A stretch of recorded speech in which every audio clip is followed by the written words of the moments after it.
Hello everyone, welcome back. I'm going to start by apologizing for my voice. I am trying to recover from a really bad cold, and here I come with this French manicure video. I just want to show you guys really quick how I perform, how I do a typical French manicure with gel. And you guys will see I will end up doing a chrome powder on these beautiful nails. And these are my client's wedding nails. We have been preparing her nails for over 2 years to get them to grow naturally. It wasn't easy because she was a very chronic nail biter, and I tried doing gel extensions on her that worked for a little bit until they didn't, because she kept biting her nails. And then she decided to take a break for a while, and she came back to me after a few months, and then we tried it again for her nails to grow naturally without doing any extensions. So we just tried doing a hard gel overlay, and she just suddenly quit biting and fidgeting with her nails, and that's how we got to grow her natural nails to this beautiful length. And this is the length that she decided to keep because this was the length that was working for her.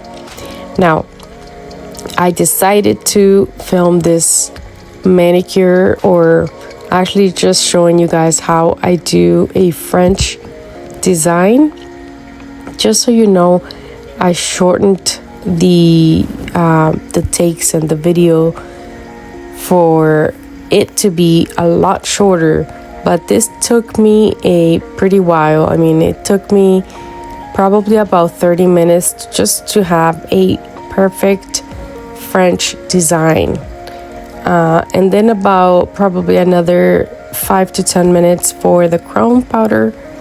And the reason why I just like to take my time when I do the French manicure.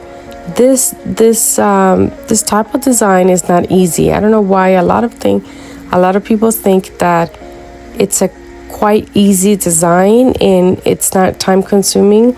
Well, I hate to break it to you, but it is actually a very time consuming. It is one of those designs where it takes a very good pulse, and it takes the client to not move at all or not have any sudden movements. Any sudden movement, and I could just have a very slight wiggly line, and that's just not gonna look pretty. So that's why the French takes a little bit longer than, or a lot longer than what usually people think it would take me. And here is the last step. This is just a very thin layer of top coat, and I always love to do one finger at a time when it comes to top coating, especially when I do French nails, the smile line and all. Sometimes it just makes like a little bit of like a 3D happening, where the white smile line meets the base.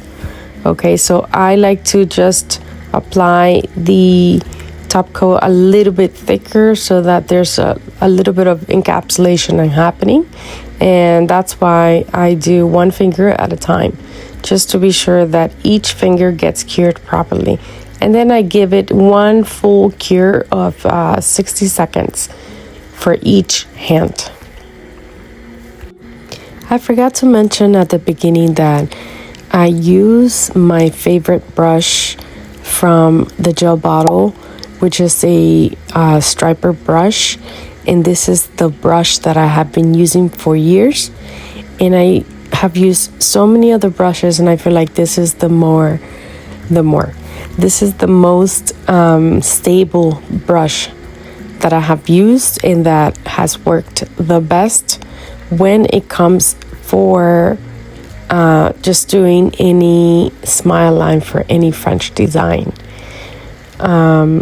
It's worked, and I mean, I just keep on using it until it stops working for me, or until I find something better. And these are the end results, guys.